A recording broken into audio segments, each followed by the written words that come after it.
Thanks to all of my friends. आज हम एक इम्पोर्टेंट फैक्ट पर बातें करने जा रहे हैं। आज हम कुछ पढ़ाएंगे नहीं, बशर्ते कुछ ऐसे बातें करने जा रहे हैं जो आपके समझ में बड़ी आसानी से आ जाएगी और आपको समझना भी बहुत जरूरी है। यदि हम हमारे साथ में जो लोग पढ़े हुए हैं और समाज के प्रति अगर आप उत्तरदायी हैं तो मेरी भी इस वीडियो को जो है अंत तक देखना चाहिए और समझना चाहिए कि जिस देश में हम रह रहे हैं उस देश के बाहर की गतिविधि क्या है और आंतरिक गतिविधि क्या है। जब तक हम इसको नहीं तलाशेंगे तो हम लोगों को जो है बहुत बड़े पैमाने पर गुमराह करके रखा जाता है। इस बात को समझना बहुत जरूरी है।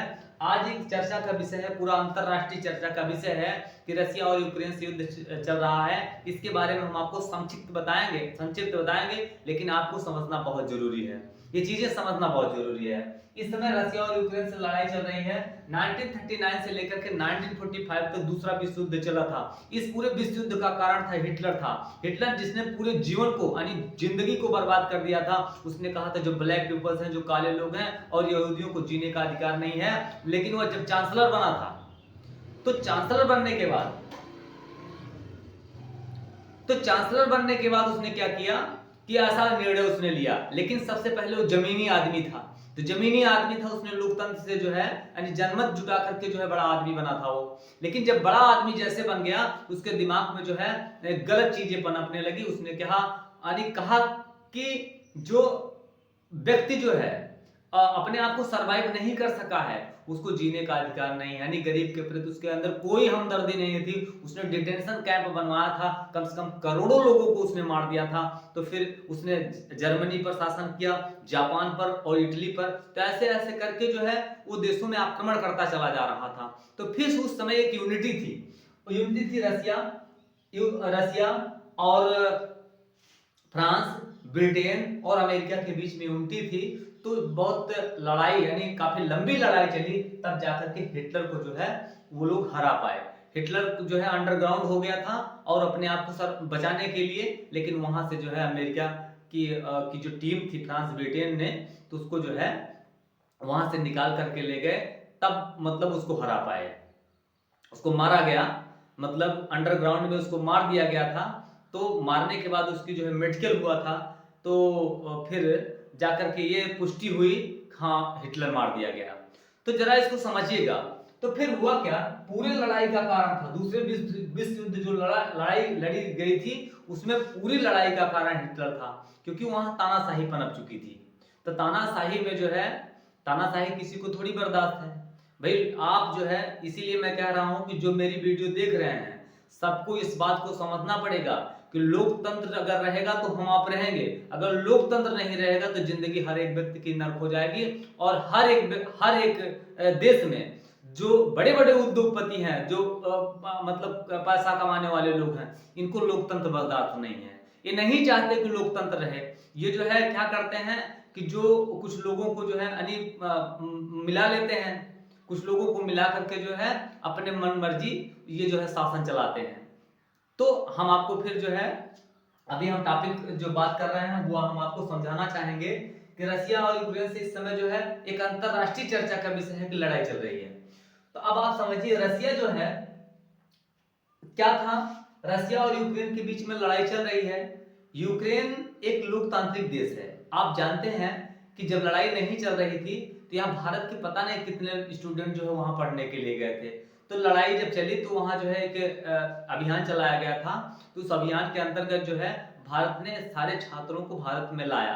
अगर आप इस बात को थोड़ा समझिएगा अपने दिमाग में कि अगर जो है रसिया इतना बड़ा जो है ठीक अच्छा है तो संपन्न देश है, ये बात नहीं है।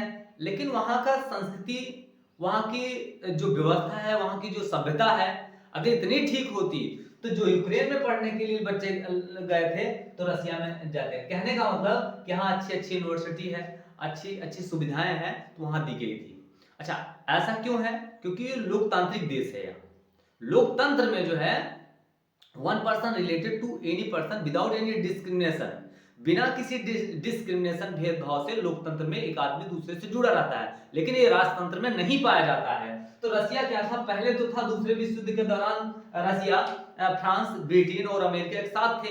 लेकिन उसके बाद क्या हुआ, इसमें जो है थोड़ी सी क्राइसिस आ गई। क्राइसिस का मतलब जो व्लादिमीर पुतिन इस समय वहां का राष्ट्रपति है, उसने सारी व्यवस्था को वहां भी ध्वस्त कर दिया उसने। तो सारी व्यवस्था को ध्वस्त करने के बाद इसने, तो वहां मैं आपको ज्यादा नहीं बताऊंगा, 2-3 चीजें बता रहा हूं, उसके बाद आप समझ जाएंगे। और फिर आप जो है इसके बारे में, जब आप YouTube इसको आप देखना बहुत जरूरी है। अगर कोई ये दिमाग में बात रखे कि ये चीजें जो है हमारे लिए जरूरी नहीं है, इसका मतलब आप बहुत गलत सोच रहे हैं। ये चीजें बहुत गंभीरता से लेने वाली बात है कि जब आप बाहर के देशों के बारे में नहीं सोचे, कितने लोकतांत्रिक देश हैं, कितने राजतंत्र वाले देश हैं, हर देशों में क्या चल रहा है, क्योंकि एक इंटरनेशनल समीकरण है। अगर इंटरनेशनल समीकरण बिगड़ जाएगा, कहीं राजतंत्र पनप जाएगा, ऐसी क्रिमिनल सोच अगर पैदा हो गई, तो फिर जो है बहुत दिक्कत हो जाएगा। तो फिर आप समझिए इसमें तो हुआ क्या, इसमें हुआ क्या। तो रसिया जो है, जो व्लादिमीर पुतिन वहां का है, उसने जो है वहां सब कुछ खत्म क्या कर दिया, नाम मात्र का वहां लोकतंत्र, उसने अपने आप को स्टैंड कर दिया है कि हम तो भाई तय कर लेता है, उसमें कमेटी गठित कर लेता है कि हमको इतने दिन तक जो है राष्ट्रपति बने रहना है। अच्छा, इसके भारत नहीं, इस रसिया के अंदर दो चीजें मैं बता रहा हूं। इसके पास एक वैगनर ग्रुप है, वैगनर ग्रुप है। उसके बाद यस नहीं,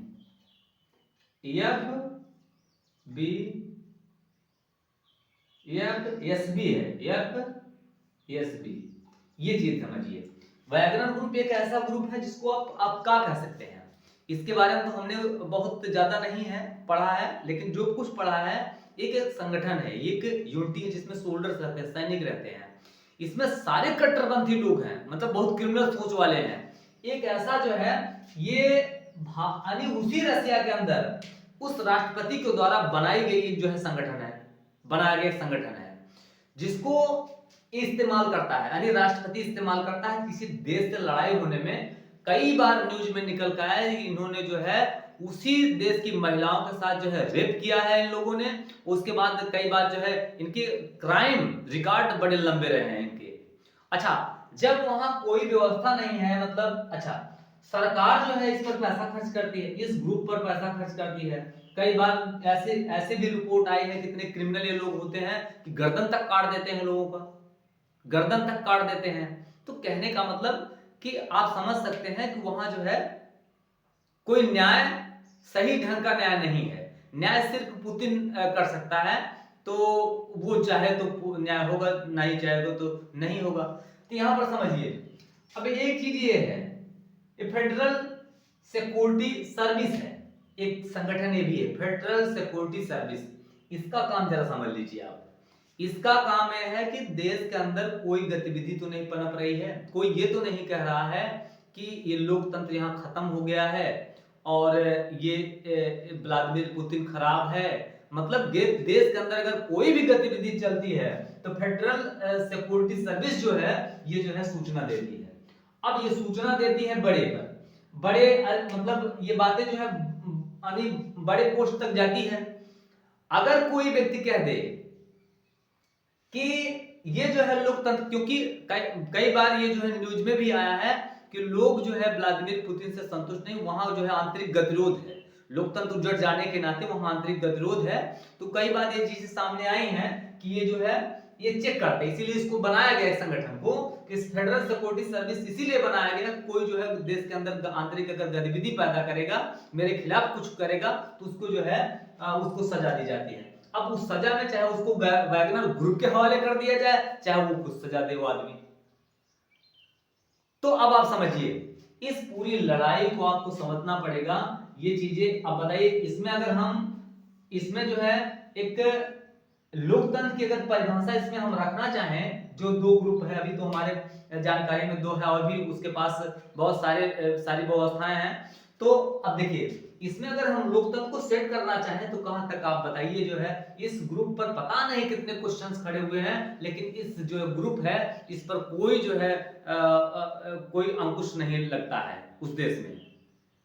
इसने जो है निर्मम हत्याएं की है, रेप किया है, लोगों के साथ बहुत अत्याचार किए हैं, ये ग्रुप ऐसा करता रहता है, लेकिन इस ग्रुप पर कोई अंकुश लगाने वाला नहीं है। अच्छा, एफएसबी क्या है? एफएसबी एक ऐसा संगठन है जो तलाशता रहता है, यानी गांव में एक खुफिया एजेंसी है, वो तलाशती है कि मेरे खिलाफ कोई यानी आंतरिक गतिरोध जिसके अंदर है, तो चाहे जो है जिसके हवाले कर दे, चाहे गर्दन उखड़वा दिया जाए उसका, चाहे जो कर दिया जाए, मतलब। तो अब आप समझिए, अब जो लड़ाई चल रही है, ये लड़ाई जो है एक अंतरराष्ट्रीय अंतरराष्ट्रीय बन चुकी है, अंतरराष्ट्रीय लड़ाई बन चुकी है।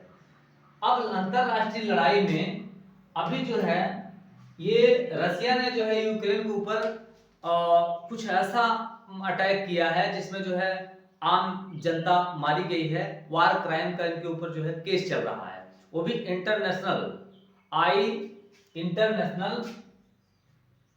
आईजीसी आईसीजी इंटरनेशनल, देखिए इंटरनेशनल कोर्ट ऑफ जस्टिस इसको बोलते हैं। इंटरनेशनल कोर्ट ऑफ जस्टिस में 124 देश हैं। अब आप समझिए, इस इंटरनेशनल कोर्ट ऑफ जस्टिस में 124 देश हैं, और इसने जो है इस अभी जो लड़ाई चल रही है इसमें तो लाखों लाखों लोग मार दिए गए हैं, लाखों लाखों लोग मार दिए हैं। लेकिन अब समझिए आप, इंटरनेशनल कोर्ट ऑफ जस्टिस में बातें गई हैं, इंटरनेशनल कोर्ट ऑफ जस्टिस ने अरेस्ट वारंट जारी कर दिया है पुतिन को कि जहां भी 124 देश में कहीं भी यह व्यक्ति नजर आता है इसको अरेस्ट कर दिया जाए, इसको अरेस्ट कर लिया जाए। लेकिन अब आप समझिए, मैं इस बात को बड़ा हम दुखी मानते हैं अपने आप को कि इंडिया जो है इंटरनेशनल कोर्ट ऑफ जस्टिस में शामिल नहीं है। India international Court of Justice में शामिल क्यों नहीं है? अब ये आप सोच लें, इंटरनेशनल कोर्ट ऑफ जस्टिस में इंडिया क्यों नहीं शामिल है, और India a good relation, I mean to say good relation to Russia, इस समय नीतियां जो है भारत की बदली हुई हैं, उसका रिलेशन रसिया की तरफ है। इंटरनेशनल कोर्ट ऑफ जस्टिस ने कहा है कि 124 देश, अगर 124 देश इस आईसीजी का हिस्सा है इंटरनेशनल कोर्ट ऑफ जस्टिस में, तो आप क्यों नहीं है, क्वेश्चन है हमारा। आपको सोचना पड़ेगा कि भारत जो है 124 देश, इसका मतलब 124 देश की विचारधारा अलग है, आपकी पर्सनल एक विचारधारा अलग है, इसमें नहीं शामिल है।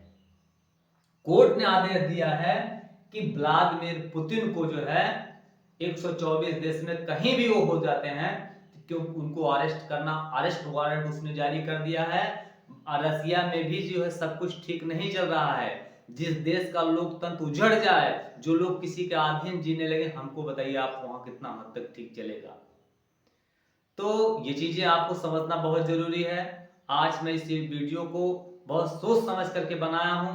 अगर आप डिटेल चर्चा इसके बारे में और लेते रहेंगे, मेरी तो मैंने आपको थोड़ा बहुत बता दिया ताकि आप कुछ अपने दिमाग को कुछ उस तरफ ले जाएं जहां समझना बहुत जरूरी है। तो अब आप तय कर लीजिए कि यूक्रेन गलत है या फिर रसिया गलत है। यूक्रेन गलत है कि रसिया? अगर आप पढ़ेंगे पूरा समीकरण, अगर आप बुद्धिजीवी आदमी हैं, अगर आप लोकतंत्र को मानते हैं, तो आप कभी भी यह नहीं कर सकते हैं कि रसिया सही है। अगर आप लोकतंत्र को मानते हैं, अगर राजतंत्र को आप मानने वाले लोग, आपकी विचारधारा राजतंत्र को मानती है, तो निश्चित रूप से आप कह देंगे कि रसिया ठीक है। और भी इसके सारे बहुत रिकॉर्ड्स हैं, और पुतिन के बारे में तो उसकी ऑटोबायोग्राफी आप पढ़ लीजिएगा, अगर आप पढ़ना चाहेंगे तो आपके समझ में आएगा पुतिन कैसा आदमी है वो। बस, धन्यवाद।